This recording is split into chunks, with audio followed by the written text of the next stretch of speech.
Hi there, folks. This is Tony for the A Minute to Midnight Show coming to you from New Zealand. Please make sure you're subscribed to us at aminutomidnight.com. You'll find we have some good articles posted there as well as our videos and things, articles that you'll only find on our website. Also, please remember we are run 100% by donations. I know we've been getting lots and lots of views on our videos of late, but unfortunately the donations have not been doing so well. They've been slowing right down. So I know people are going through tough times financially, but if you're able to help us, and only you will know if that's you or not, we would really be grateful for any support you can give us to help us keep this running. So I won't say any more on that, just please consider it. And so now I'll bring to you our guest. So folks, I have with me today Leo Hohmann, very regular guest on the A Minute to Midnight Show, and I always enjoy having banter with you, and I'm sure an interesting discussion will result again today. So welcome, Leo. Hello, Tony. Good to be with you. Okay, so we were talking a little bit off air and trying to fathom a lot of what's going on, and this whole thing with the Ukraine obviously is a pretty good starting point. So I'll let you give us some of your thoughts on what you think's going on there. Yeah, well, everything is in flux as we speak today. There are rumors going around that Trump, in his speech to Congress tonight, has a big announcement, and that announcement could be that he's signed or about to sign a minerals deal with Zelensky and Ukraine, which I think cuts in the opposite direction of the momentum of the way things were going or have been going, Tony, for the last week or two, where Trump has brought this whole Russia-Ukraine war to the fore, made it a priority, demanding peace, demanding that Zelensky submit to his terms for peace. Zelensky, as everyone knows, and everyone saw the video from Saturday at the White House, made a complete fool out of himself. And some people think Trump did too, although I seem to think Trump came through really well, presented himself really well to his base. Of course, the Democrats and the more moderate Republicans were probably squirming in their seats as they watched that.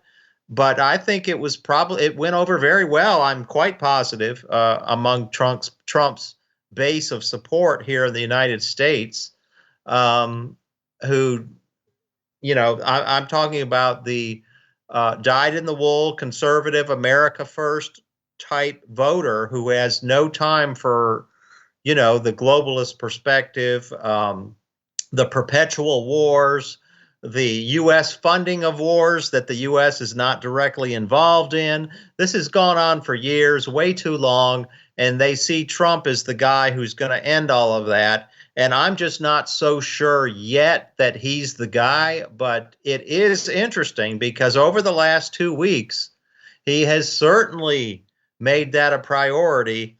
And, you know, when he cut off or paused, when he paused all military aid to Ukraine yesterday, I think that reached a high point, a crescendo of his poker playing hand. And, you know, it would make sense that now Zelensky looks like he's groveling, coming back to the table, groveling and ready to kiss Trump's ring and sign whatever deal Trump wants him to sign. Now, the big question is, what does that mean if that gets signed? Does that mean that Ukraine is just going to pay us back, the United States, for all of the aid it's already received?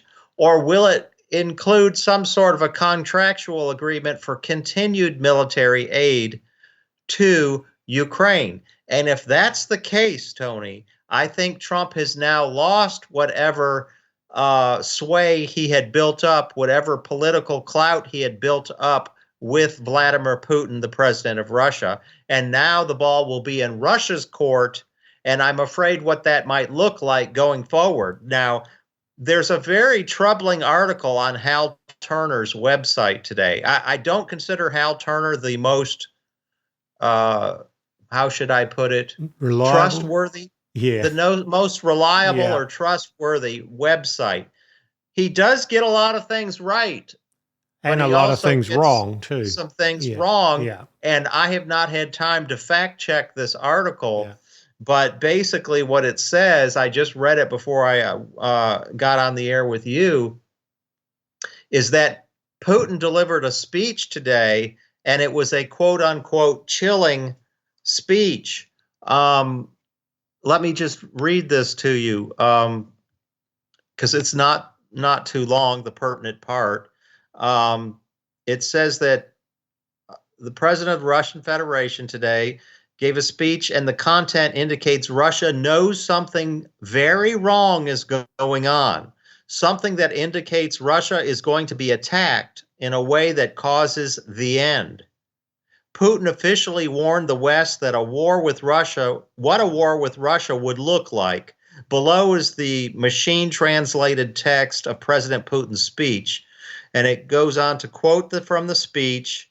And it says, the views of our colleagues from Europe and NATO on Russia never change. They are always ready to destroy Russia, everything Russian, and ready to occupy Russia. Their goal never changes.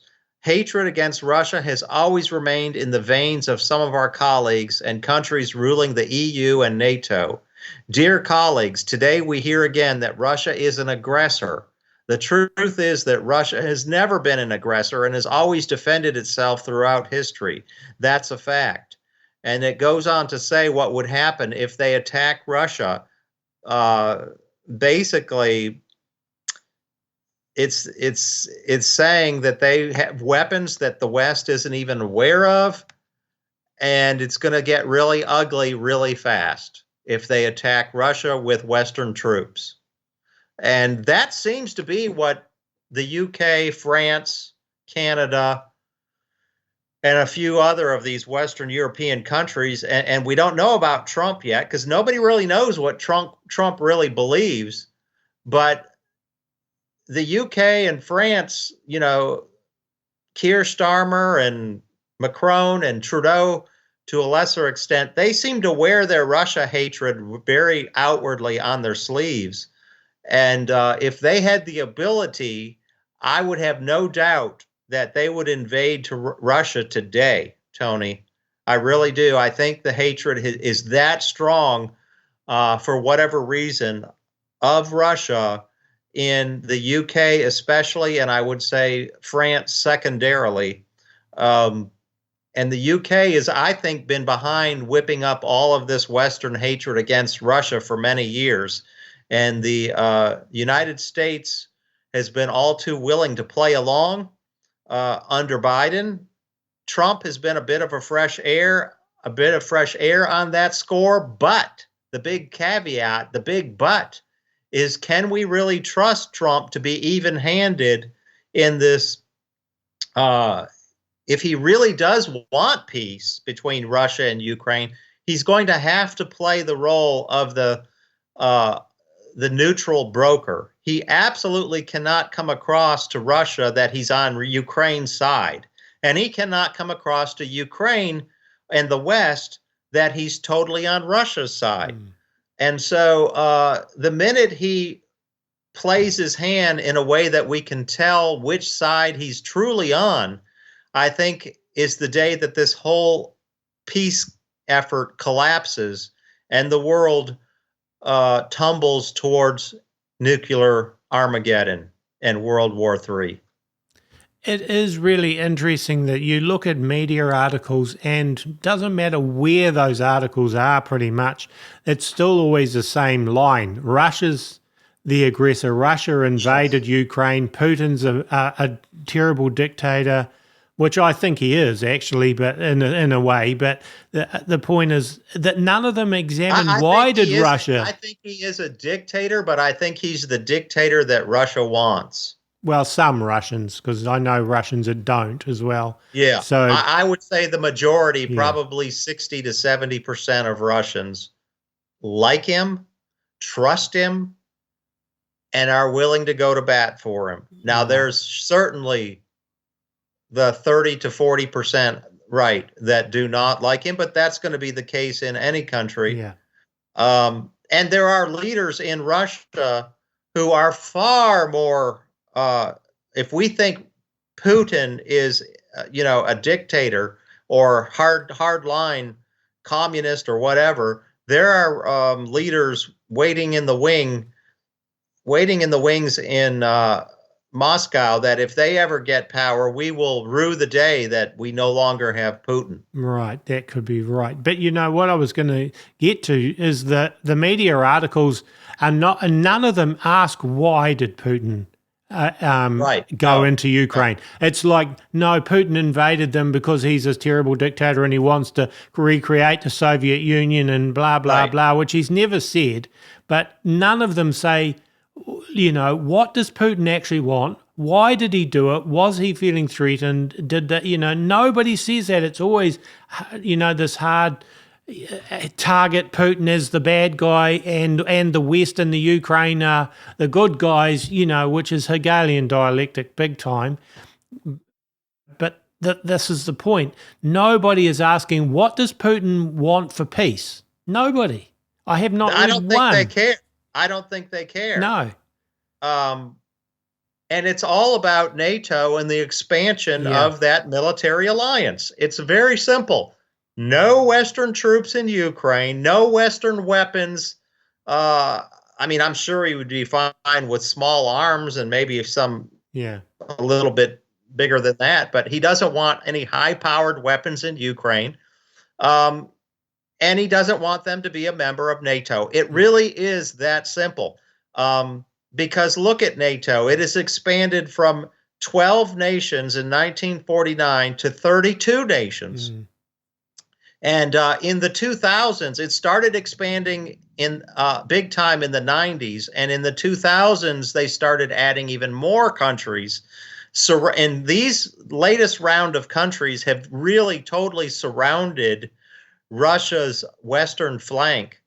And to add Ukraine to that mix would really be the death knell for Russia as a country. And it is the stated purpose of many of these Western globalist elites to break up Russia. I have it in my latest article.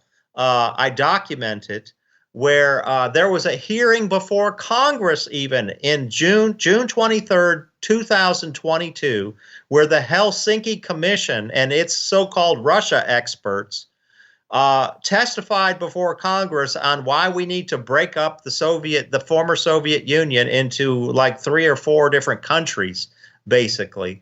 And they want to break it up, steal its resources, and remove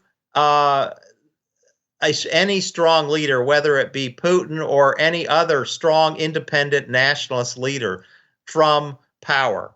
And so this is the plan. But that's never going to be read by any Westerner in any mainstream publication, website, TV station, etc.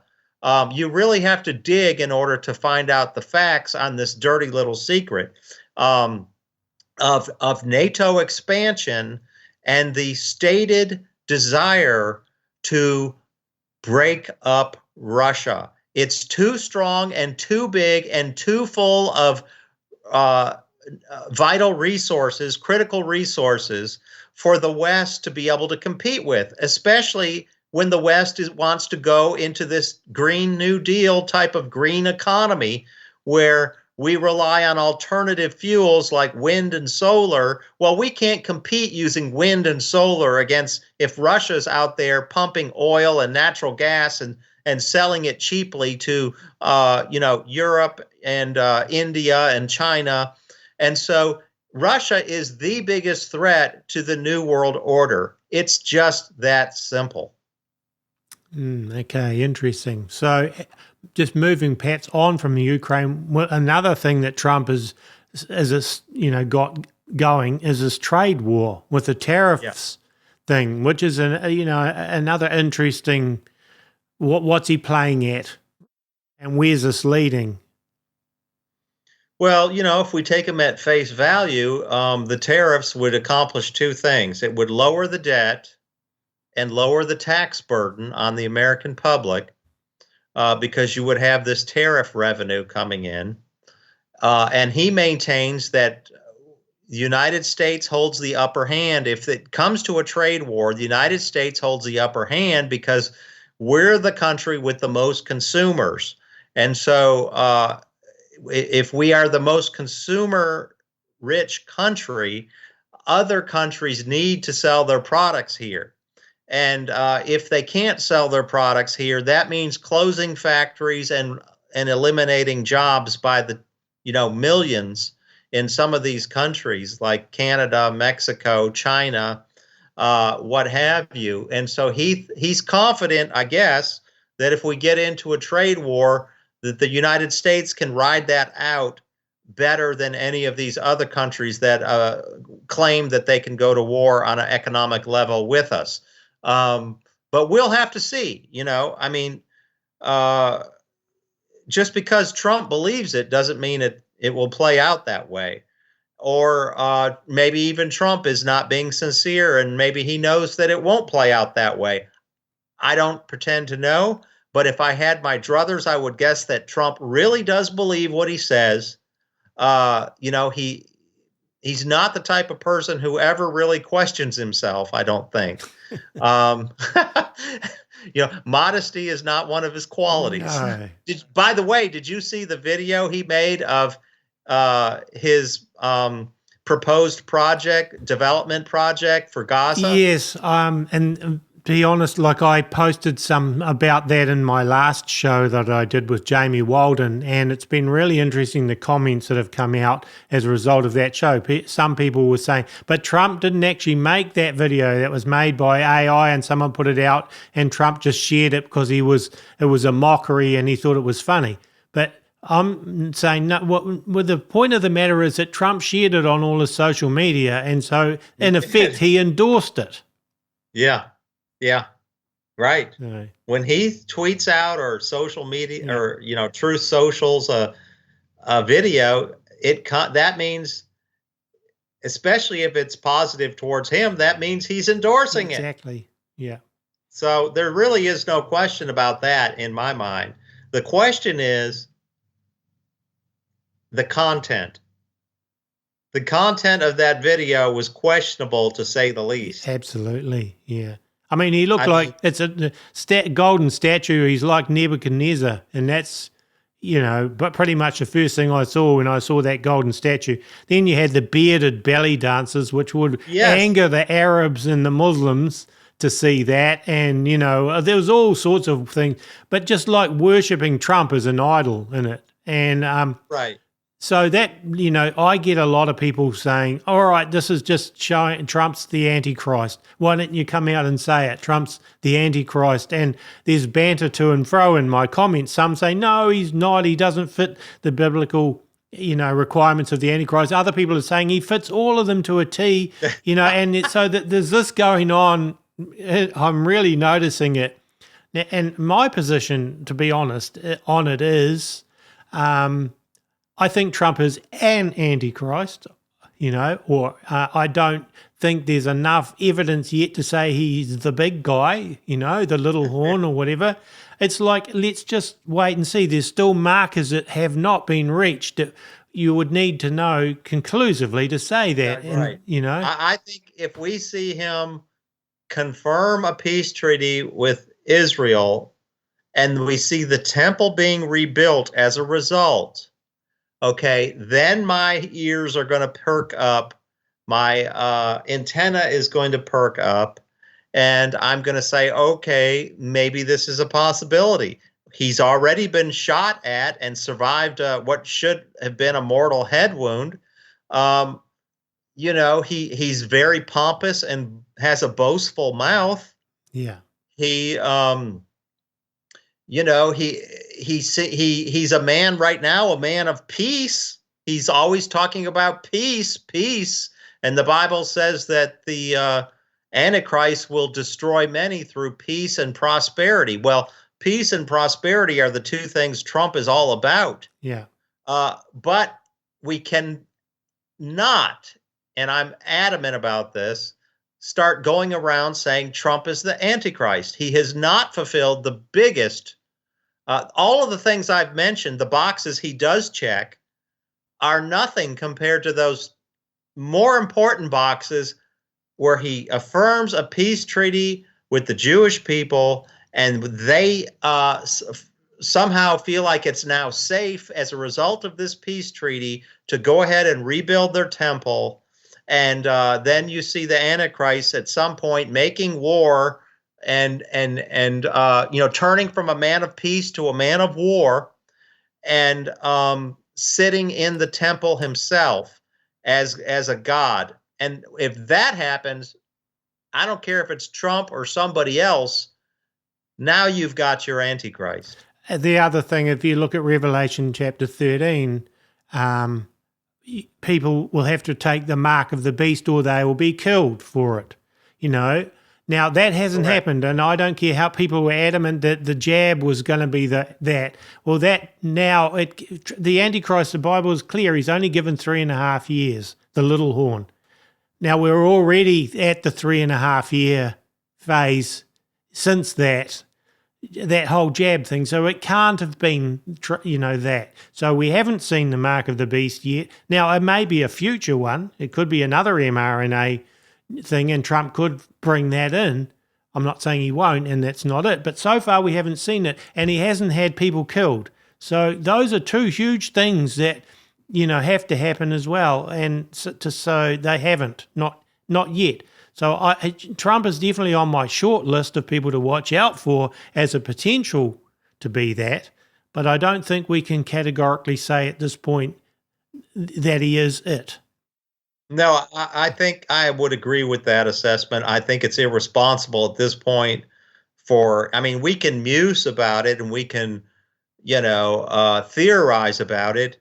But for anyone to come out and say this guy or that guy is who's on the current world stage is definitely the Antichrist, you lost me. I'm sorry. Because at best you're checking off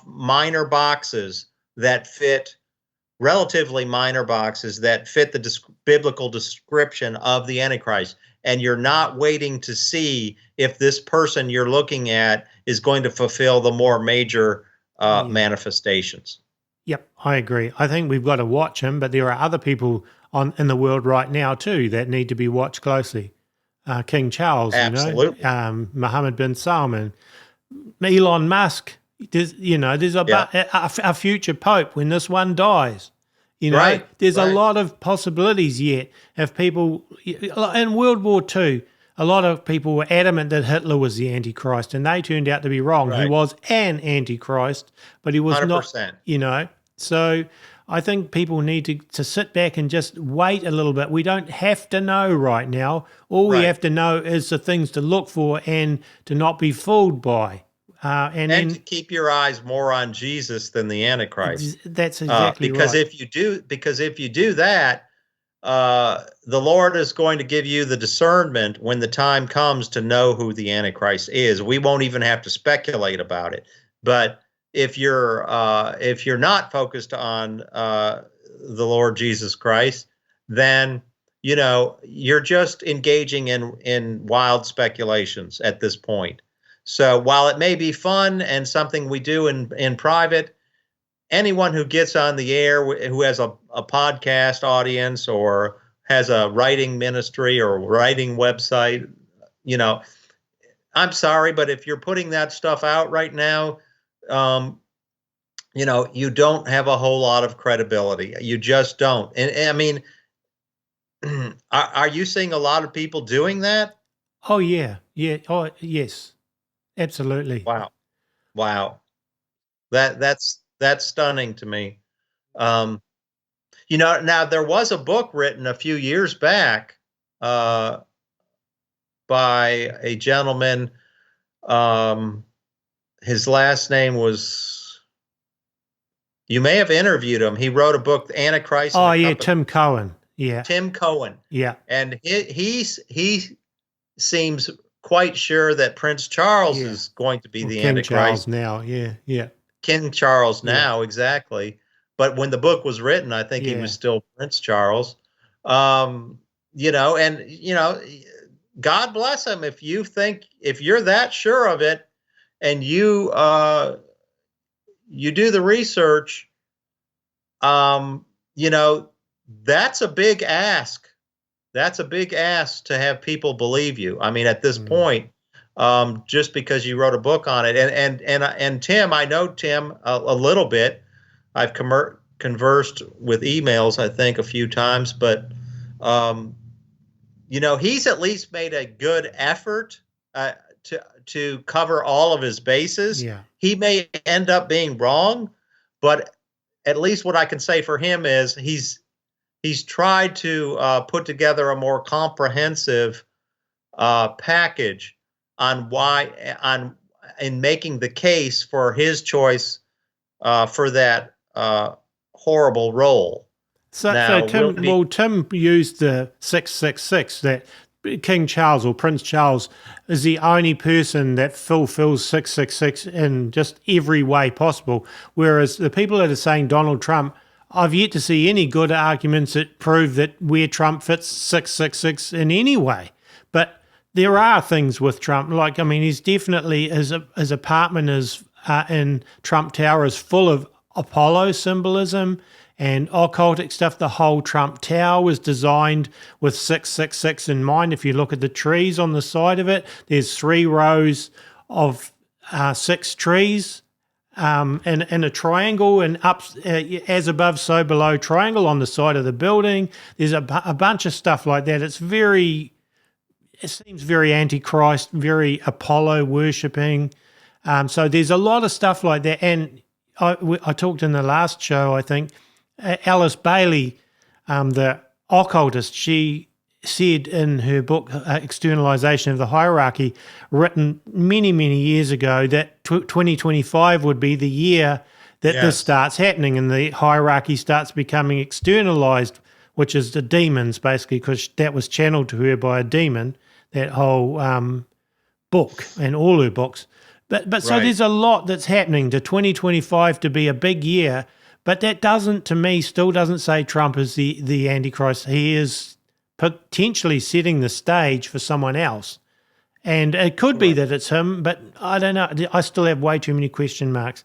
And we've talked before about with Elon Musk and the technocracy thing and all of that, and Sam Altman and, you know, all of these people, they're laying a groundwork now, I see, for the beast, for the image of the beast, and all of that. But we have to be very careful that we don't jump the gun, and just because some people like these are laying the groundwork, it doesn't mean that they're going to be the one that's going to step onto that final podium and be that person. Right. I mean, I wrote an article a few weeks back that Trump was building the infrastructure of the beast system. Exactly. Yeah. And that, you know, corresponds directly to what you're saying, that he could be laying the groundwork. He could be setting the stage for a future leader who will then take that AI infrastructure that Trump built with all of the data centers and everything, and weaponize it according to Revelation 13. And that will absolutely be something that's possible when that system gets built out. And it won't take more than, I don't think, 2 to 3 years to complete it. By the end of Trump's term, for sure, the AI infrastructure, unless we get into some big World War III where everything gets bombed, that system will be ready to go to hand off to somebody at the end of Trump's term. Yep, I agree. It's certainly looking that way. And there are, there's a change a minute happening under Trump, it seems, It's like nobody else has been so strong and belligerent and, dare I say it, probably narcissistic. And once he sets his mind on something, and maybe he's been told this is what you have to do, and he's been groomed for that role all along. And so he's the man that has the characteristics to be able to fulfill what they need, what the globalist elite needs, and Trump is the man. And I've believed that for a very long time, since before the 2016 election. So, yeah, I agree. He seems to have the ability to get certain things done that are outside of the Overton window. The Overton window, for listeners who don't know, is like what is politically um, responsible to talk about. Some of the things Trump talks about, if it were not him, people would dismiss it as, oh, that's just crazy talk, and it wouldn't even get covered by the media. See, that's the thing. It's only because Trump is saying some of these things that it's now it's okay to discuss them in public, in terms of in Washington with cameras on your face, in your face. yeah. Otherwise these things like shutting down whole agencies, USAID, the Department of Education, the IRS, if you were talking about shutting them down, you would be completely ignored and written off as just someone who's out on a fringe. You don't deal in reality.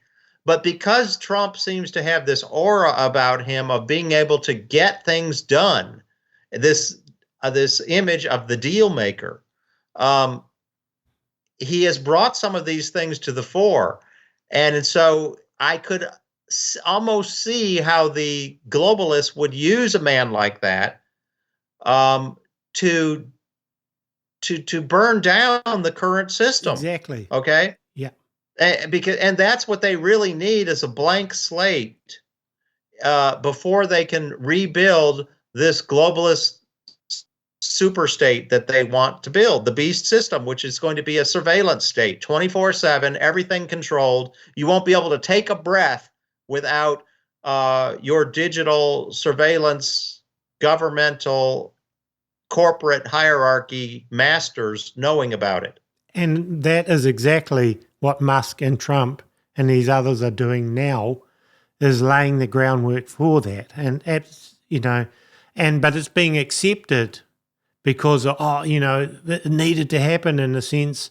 And so people, because it's Trump, like you say, they're kind of just, anything that Trump does to some people is right. Doesn't matter Right. what it is. Well, it's either right or it's wrong, right? Yeah. But there's no in between with Mhm. Trump. There's no in between. People either love him or hate him. Yeah. They either love him and fully trust him, or they hate him and they, wouldn't trust. If he says the sky is blue, they're going to say, no, it's green. Yeah. It really is quite a phenomenon. It is. Absolutely. But whatever, he's getting things done, and Elon Musk is getting things done. And it is, to me, it is obviously pushing forward that whole technocratic agenda big time.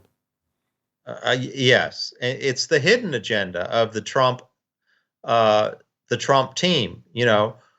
90% of what he is doing would seem good to almost any conservative.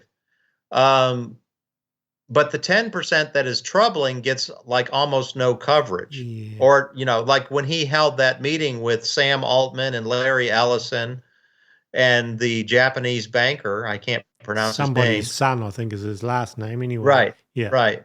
That literally got a few hours of coverage from the national media, and boom, they were on to other stories. Yeah. That did not get what was due, I didn't think. No. And people just don't tend to look at who Elon Musk really is, with his avatar, sitting in a Baphomet suit, and the fact that he's a transhumanist and all that, and he's got wielding all this power at the moment. It's like, that should be troubling in itself. But, I mean, enough, I suppose, of the troubling. It's like, as Christians, we're in this situation now. So how would you suggest that we navigate as Christians through this time? Like I said earlier, keep our focus and our priorities right. Don't get too hung up on the darkness and trying to pinpoint this or that, because it's all very confusing right now. And it will all be revealed in due time. So I guess we just need to trust our Father in heaven, that he will reveal it to us. He will give us the discernment at the time when it's necessary. I remember Corey Ten Boom always talked about that, how her dad asked her, when do I give you the bus ticket? And she said, right before I get on the bus. Yeah. He doesn't give you the bus ticket a week before. You might lose it, or you might squander it, or you might misinterpret what it's for. You get the information when God wants you to have it. Yeah, that's a good point. Yeah, absolutely. And also, I suppose we just need to be in the Word and studying it so that we Yes. can see what it actually says and are not fooled by somebody else's interpretation of things and stuff taken out of context. That's a good point. Yeah. Too many Christians out there who, especially when it comes to prophecy, biblical prophecy and eschatology, they just have the opinion of whoever their pastor is. Yeah. And their pastor may have a good interpretation of all of that, but he may not. I would suggest that people do their own research, read those passages carefully for themselves, and actually pray for the discernment of the Holy Spirit. And, then maybe you can listen to what some other pastors or other researchers or prophecy buffs have said. But I almost think it's dangerous to listen to these people if you haven't first read the Bible yourself. Yeah, absolutely. And read it over and over and study it. Yeah, true. So now, where do people find you and your articles?